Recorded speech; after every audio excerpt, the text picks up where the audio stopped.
ओम शांति।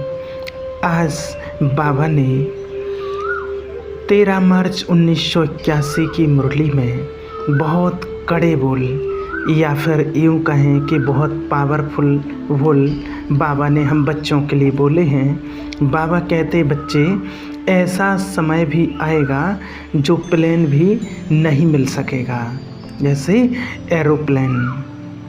बाबा कहते बच्चे, ऐसा समय भी आएगा जब एरोप्लेन भी नहीं मिल सकेगा। और बाबा कहते कि बच्चे, ऐसा समय नाजुक होगा लेकिन आप लोग पहले पहुंच जाएंगे। देखिए बाबा हम बच्चों को कितने प्यार से और क्या बता रहे हैं कि बच्चे, जब ऐसा और इतना नाजुक समय होगा तो आप लोग पहुंच जाएंगे पहले। कहाँ पहुंच जाएंगे?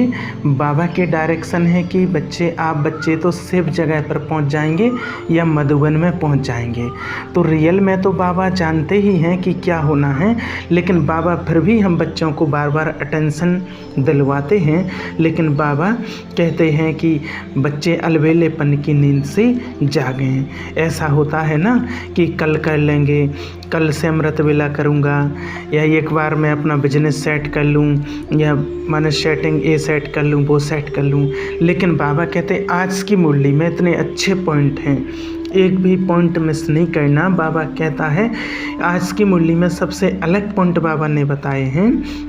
बाबा कहते बच्चे, एक तो डबल रूप से सेवा करनी है, नाजुक समय आना है तो डबल सेवा कौन सी है? बाबा कहते हैं कि एक तो सदा शुभ चिंतन में रहो। शुभ चिंतन होता है संकल्प करना, जो हमारे नेचुरल संकल्प चलते हैं वो हैं शुभ। अभी हमारे संकल्प क्या चलते हैं? कई बार हमारे अलबेले संकल्प, व्यर्थ संकल्प चल जाते हैं। अभी हम सामने स्थिति को देखकर और हमारे ऑटोमेटिक संकल्प चल जाते हैं कि अच्छा ऐसा भी होता है क्या। जैसे अगर कोई तन की प्रॉब्लम आ गई, तो कोई बीमारी ने तंग कर दिया कि ऐसा मेरे साथ क्यों होता है, क्योंकि जब कोई ना कोई विघ्न आता है तो हम हिल जाते हैं। और बाबा कहते हैं कि सबसे पहले संकल्पों से हिलते हैं। अब बाबा ने कहा कि बच्चे डबल सेवा करनी है। पहली सेवा है सूक्ष्म संकल्प। सदा संकल्प भी शुभ शुभ आना चाहिए, और वो तब होगा जब हम बाबा की याद में सोएंगे और बाबा की याद में उठेंगे। एक बात हम बच्चों को समझ लेनी चाहिए। कई बच्चे कहते हैं कि बाबा कल से अमृत वेला करूँगा, लेकिन बाबा ने हम बच्चों के लिए कहा है, वो वाणियाँ हमने सुनी हैं। बाबा कहते हैं बच्चे, अंतमति सो गति, अंतमति सो गति। जैसा हमारा अंत का पार्ट होगा वैसे ही हमारी गति होगी। जैसा हमारी शरीर छोड़ते समय स्थिति होगी वैसी ही गति होगी, वैसे हमारा अगला जन्म होगा। वैसे बाबा कहते हैं अगर पावरफुल अमृत वेला करना है तो उसका आधार है रात को सोने का टाइम, है ना। बाबा ने कहा है, बहुत कमाल के पॉइंट बताए हैं कि अगर अमृत वेला पावरफुल करना है तो उसकी विधि है अंत घड़ी, यानी कि रात का समय। रात को जैसे सोते हैं 10 बजे सोते हैं, 9:30 बजे सोते हैं। कोई कोई भाई बहन लेट हो जाते हैं, जो दुकान चलाते हैं, सिटी में हैं, तो 12 बजे तक भी दुकानें खोलनी पड़ती हैं। तो बाबा कहते हैं कि जो लास्ट का जो समय होता है सोने का, वो निर्धारित करता है कि हमारा अगले दिन का जो अमृत वेला होगा वो कैसा होगा। तो इन छोटे छोटे पॉइंट्स को गहराई से समझना है कि अमृत वेला पावरफुल करने की विधि क्या है। शाम का टाइम, सोते टाइम का समय, अगर हम बाबा को याद करके सोए, समय से सोए, तो अमृत वेला अच्छा ही होगा। बाबा को हम रात को जब सोते हैं तो 2 मिनट ज़रूर याद करके सोएं, तभी हम अमृत वेला पावरफुल उठ सकते हैं। बाबा कहते डबल सेवा करने की विधि अमृत वेला ही है, क्योंकि जब हम अमृत वेला बाबा से रोयहन करते हैं, जैसे लौकिक में दोस्तों से बातें करते हैं, ऐसे ही हम बाबा से बातें करते हैं। बाबा सुनाते हैं बच्चे, सदा शुभ चिंतन में रहने वाले फरिश्ते स्वरूप की स्मृति, वृत्ति, दृष्टि, कृति व फरिश्ता रूप से सेवा की अनुभूति करो।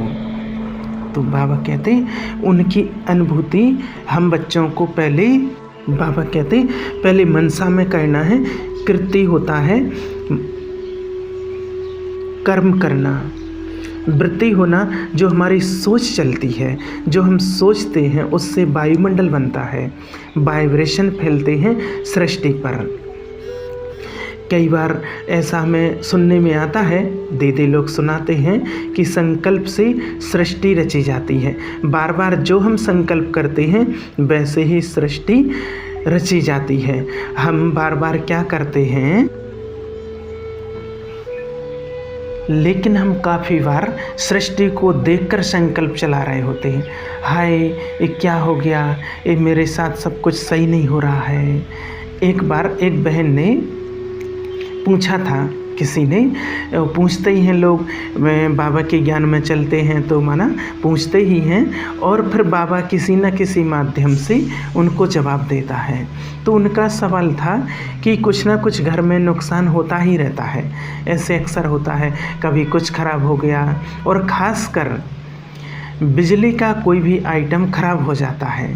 कूलर है ना, आज नया लेके आए, कुछ दिन बाद ख़राब हो गया, एसी ख़राब हो गया, गाड़ी में कोई प्रॉब्लम आ गया, वॉशिंग मशीन चलते चलते ख़राब हो गई। तो उनका ये अनुभव था कि बहुत सारा माना इलेक्ट्रॉनिक सामान है और उसमें बहुत ज़्यादा नुकसान होता है। तो बाबा क्या सुनाते हैं, इसके बावजूद भी आपकी सोच क्या चल रही है वो मेन पॉइंट है। और बाबा ने तो हम बच्चों को सुना दिया है शुभ चिंतन। सामने भले ही नुकसान दिखाई दे रहा है तो भी शुभ चिंतन करना है, क्योंकि शुभ चिंतन से वो नुकसान परफेक्ट में बदलेगा। लेकिन जब हम बोल रहे हैं कि हाय क्या हो गया, मेरे साथ ही ऐसा क्यों होता है, तो बाबा कहते हैं कि हद तो तब हो जाती है कि जब हम ऐसे संकल्प करते हैं कि मैंने पता नहीं ऐसे कौन से संकल्प किए थे जो मुझे इस जन्म में उसकी सज़ा अभी मिल रही है। जब ज़्यादा दुखी हो जाते हैं तो ऐसे ऐसे संकल्प अंदर से उठते हैं, हमारे संकल्प चलने लगते हैं। तो बाबा कहते हैं कि बच्चे बहुत ख़राब समय आने वाला है, तो उसके आगे तो ये छोटी छोटी चीज़ें होती रहती हैं। और बाबा कहते हैं कि आने वाला समय तो बहुत ख़राब आने वाला है, तो ये छोटी मोटी चीज़ें तो हमें पेपर में पास करवाने के लिए है। इसलिए बाबा तो जानते हैं कि सबसे पहले बाबा कहते हैं कि 1 घंटे अगर हमारे घर में लाइट कटती है तो हमारी स्थिति क्या है। उसके बाद अगले दिन अगर 3 घंटे बिजली कटती है तो हमारी स्थिति क्या है इतनी गर्मी में। क्योंकि बाबा जानते हैं कि जब विश्व युद्ध छिड़ेगा या कोई ऐसी घटनाएं होंगी, बहुत तेज़ बारिश होगी, है ना, तो उस टाइम पे लाइट तो कट जाएगी। थोड़ी सी भी आंधी आती है तो बिजली वाले तो बिजली काट देते हैं ना। तो 1-1 घंटे जब हमारे घर में लाइट जाती है, कट मारती है, उससे हमारी स्थिति पर क्या प्रभाव आता है वो डिसाइड करेगा। अगर 1 महीने भी लाइट कट जाए तो हम कैसे रहेंगे। बाबा के महावाक्य हैं, मन से नहीं हिलना है, भले ही बाहरी रूप से कितने भी नुकसान हो। क्योंकि वो तो हम देख ही रहे हैं कि आजकल दुनिया में कितनी आपदाएं आ रही हैं और आने वाली हैं, और समय कितना नाजुक होगा, परिस्थितियां कैसी होंगी। इसलिए बाबा हमें छोटे मोटे पेपर लेकर के और हमारी स्थिति को मजबूत बनाना चाहते हैं। बाबा कहते हैं कि हम बच्चों के साथ कौन है, ऐसा यादगार स्वयं प्रैक्टिकल में करो। महाभारत में भी दिखाते हैं ना कि 5 जो पांडव थे उनका सब कुछ छीन लिया गया था, सब कुछ छीन लिया था, सारी उनकी ज़मीन प्रॉपर्टी, उनकी इज्जत तक भी छीन ली थी और घर से बेघर कर दिया था। तो राज से जो उनके वस्त्र थे वो भी छीन लिए थे, सब कुछ छीन लिया था। तो एक ऐसा समय आया था जब अर्जुन भी रोने लगे, है ना, कि अब क्या होगा। ऐसा माना दिखाते हैं कि सब बहुत दुखी थे। तो 5 भाई जो दुखी थे, बहुत दुख चिंतन में बैठे थे, चिंता कर रहे थे, है ना। वो जंगल में आ चुके थे, सब कुछ उनको त्यागना पड़ा था, उनके पास कुछ भी नहीं था। तो उस समय पर श्री कृष्ण जी आते हैं रथ में बैठ कर के और कहते हैं कि मायूस क्यों होते हो। तो बाबा जैसे हम बच्चों को समझाते हैं ऐसे ही वास्तव में उनको समझाया। तो वास्तव में ही ये बात संगम युग की ही है, जब हमसे दुनिया सब कुछ छीन लेती है, माया हमसे जब सब कुछ जो अच्छी अच्छी चीज़ें होती हैं वो छीन लेती है, चाहे वो रिश्ते हों, है ना।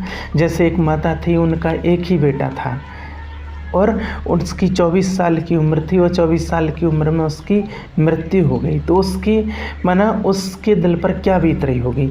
तो बाबा ने हम बच्चों को सारी नॉलेज दे रखी है कि बच्चे याद बाबा को कहना है, किसी चीज़ से प्यार है तो बाबा ज़रूर पेपर ले लेगा, है ना। और बाबा कहता है कि पेपर तो ज़्यादातर तब आते हैं, ज्ञान में आने के बाद नुकसान ज़्यादा होता है, पहले तो इतना नुकसान नहीं होता था।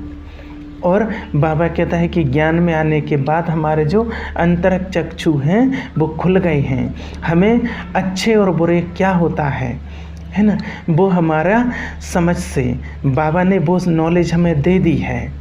पहले तो हम भी झगड़ा कर लेते थे, हम भी लड़ाई कर लेते थे, हम भी कोई चीज़ को छीन लेते थे, तो गड़बड़ तो पहले भी होती थी और गड़बड़ अब भी होती है। और बाबा ने कहा कि लास्ट समय तक बाबा ने सुनाया है कि ऐसा समय आएगा जो प्लेन भी नहीं मिल सकेगा, ट्रेनें भी नहीं मिलेंगी, बस भी नहीं मिलेगी। एक समय आएगा गाड़ियां तक नहीं चल सकेंगी। और कोरोना में ये सब हम देख चुके हैं। कोरोना का जब टाइम आया था सब ने देखा है, उस टाइम पर साइकिल तक भी नहीं चल रही थी। इसलिए बाबा तो अंत समय की बात कर रहे हैं, उस टाइम पर हमारी स्थिति कैसी होगी। उसके लिए बाबा कहते हैं स्थिति को मजबूत करो, पावरफुल बनाओ, तब हम अंत के समय का सामना कर सकेंगे। अच्छा, ओम शांति।